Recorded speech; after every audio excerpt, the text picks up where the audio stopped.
Hi students. In this little video I'm going to show you how to create a viewfinder. A viewfinder looks a little bit like this. It's a piece of paper with a hole in it that's about the same proportions as a normal drawing would be.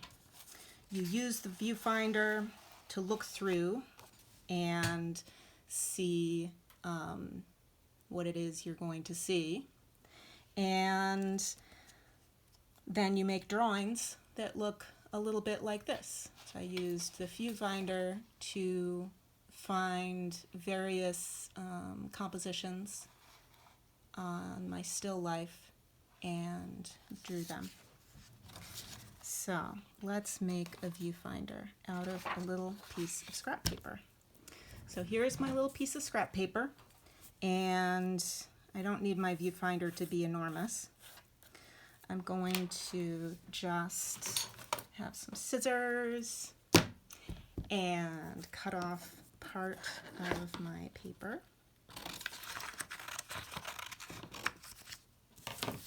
And then I'm going to take a pencil, any pencil. I've got this little pencil here, and I'm going to just sketch. You know, I think the smaller your viewfinder is, the easier it is to use.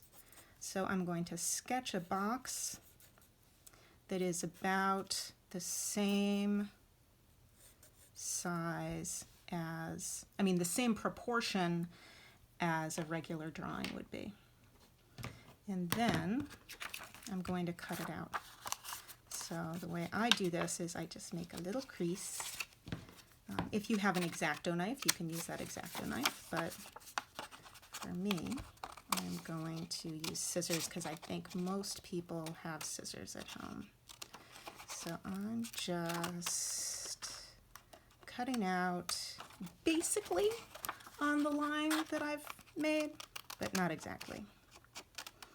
This viewfinder does not need to be perfect, but if it's really, really wonky, it might be a little harder to use.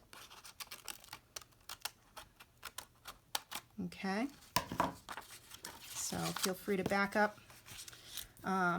watch the video again if you missed any of it, and I also, if I can find an eraser, I can erase off my marks. And now you have your very own viewfinder.